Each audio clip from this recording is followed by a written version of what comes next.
नमस्कार दोस्तों, आप सभी का स्वागत है एक्सटर्नल हेल्प में। दोस्तों, डिक्टेशन की गति रहेगी 100 शब्द प्रति मिनट।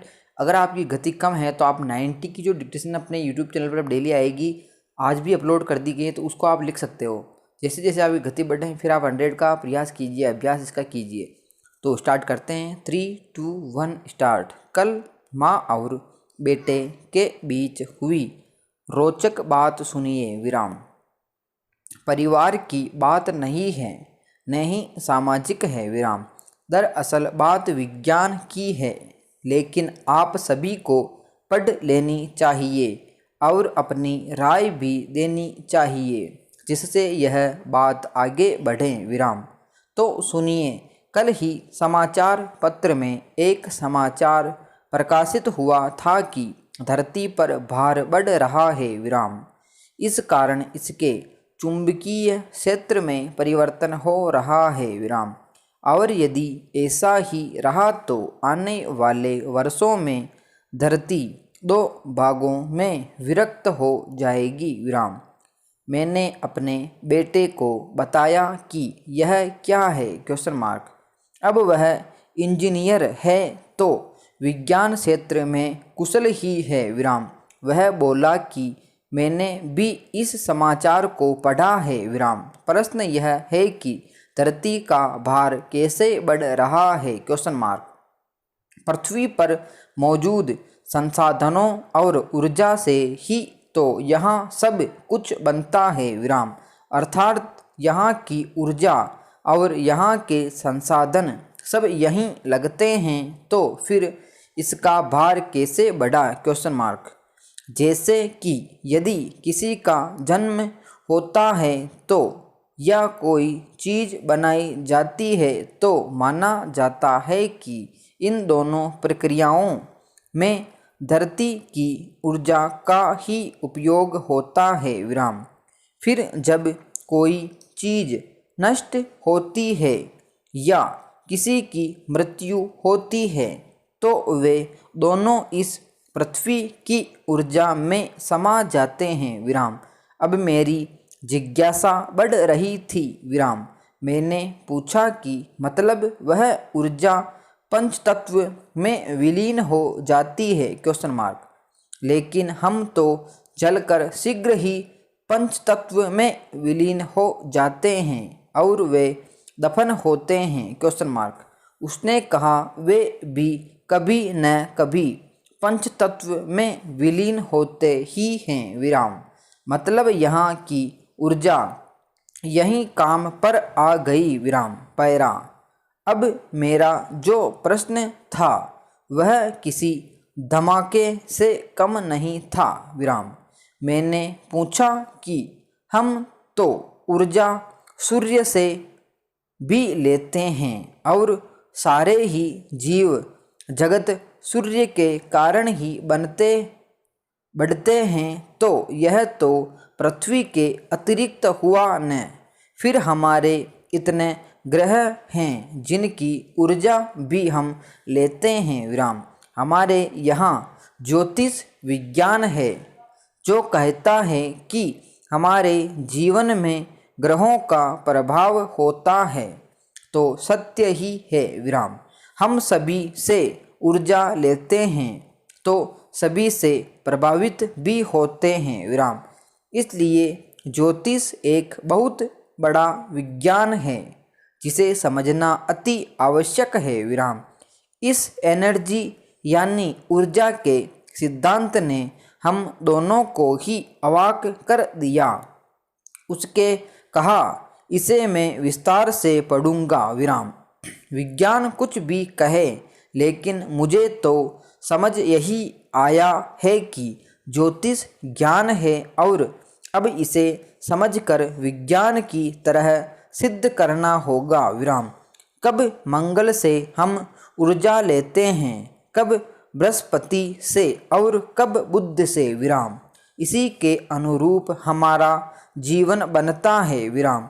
बस यह विज्ञान समझने की ज़रूरत है, फिर बहुत सारी गुत्थियाँ सुलझ जाएंगी विराम। शायद यह भी पता लगे कि कौन सा वायरस किससे ऊर्जा ले रहा है विराम। अपने बच्चों से ऐसी रोचक बातें करते रहिए, बहुत नवीनता मिलती है विराम।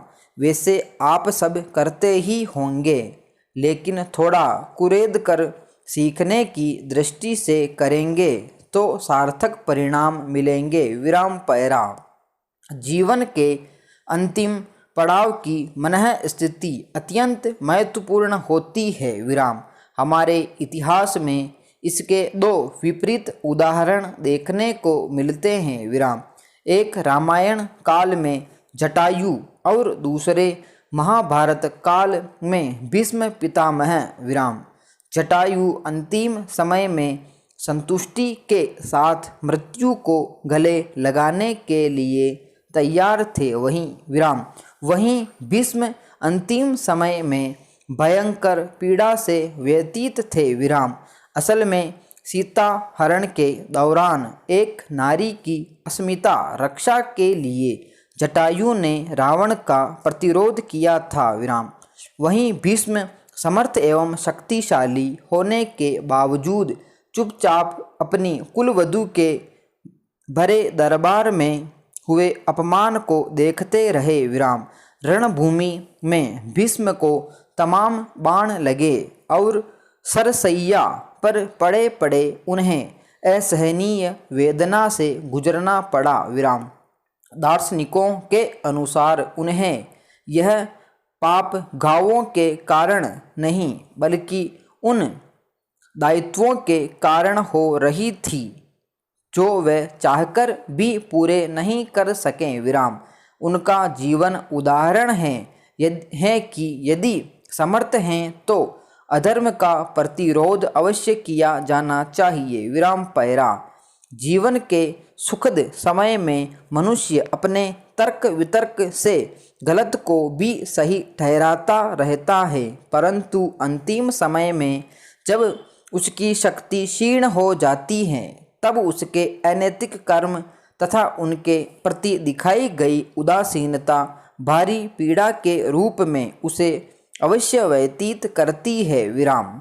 वहीं जीवन में सत्य तथा नैतिकता का साथ देने वाले व्यक्ति को अंत समय में परम आनंद एवं शांति की अनुभूति होती है, जैसा कि जटायु एक पक्षी होते हुए भी कर रहे थे विराम। ऐसा प्राणी अपनी मृत्यु को भी खुशी खुशी गले लगाता है, परंतु अनैतिक कर्म करने वाला व्यक्ति अनजाने भय से मृत्यु के समीप भारी मानसिक पीड़ा का सामना करता है विराम। इनसे स्पष्ट है कि मनुष्य को जीवन में अनैतिक तथा बुरे कर्मों को न तो करना चाहिए और न ही उनका साथ देना चाहिए, जिससे अंत समय में वह साफ तथा सरल हृदय से बिना कोई बोझ लिए इस संसार से विदा ले सके, जैसा कि जटायु ने किया था विराम पैरा। नए कृषि कानूनों के विरोध में पंजाब के किसान संगठनों के आंदोलन को लेकर कनाडा के प्रधानमंत्री जस्टिन ट्रूडो ने जिस तरह अपनी कूटनीतिक सीमाओं से आगे जाकर टिप्पणियां की कि वह भारत के आंतरिक मामलों में अनुचित हस्तक्षेप ही नहीं बल्कि एक आर्थिक राजनीतिक विषय को संकीर्ण धार्मिक नजरिए से देखने की कुचेष्टा भी है विराम। दुर्भाग्य इस तरह की कुचेष्ट कनाडा की मौजूद सरकार पहले भी कर चुकी है विराम। इसके चलते वह भारत के रूखे रवैये से भी दो चार हो चुकी है, लेकिन ऐसा लगता है कि स्थानीय राजनीतिक समीकरणों को अपने हिसाब से बनाने के फेर में उसे भारत से संबंधों की परवाह नहीं है विराम। कनाडा सरकार के रवैये की जैसी आलोचना की गई उसके लिए वह खुद ही जिम्मेदार है विराम। उचित यह होगा कि इस मामले में देश के अन्य राजनीतिक दल भी कनाडा सरकार को कटघरे में खड़ा करें। क्योंकि वह देश के आंतरिक मामलों में जानबूझकर हस्तक्षेप करती दिखती रही है। विराम। इस मामले में सबसे अधिक सक्रियता दिखाने की ज़रूरत पंजाब सरकार को है, क्योंकि उसने ही वस्तुतः किसानों को उकसाकर उन्हें दिल्ली कूच कराया है। विराम समाप्त। दोस्तों, ये डिक्टेशन थी 100 WPM की। काफ़ी शानदार डिक्टेशन है। 3 मैटर इसमें इंक्लूड थे। जो पिछला जो 2 मिनट का जो मैटर था वो था किसान आंदोलन से रिलेटेड। तो पूरी डिक्टेशन ओवरऑल काफ़ी अच्छी है। तो आप सभी लिखें और कम से कम गलतियाँ करते हुए ट्रांसक्राइब करें। तो मिलते हैं नेक्स्ट वीडियो में। जय हिंद।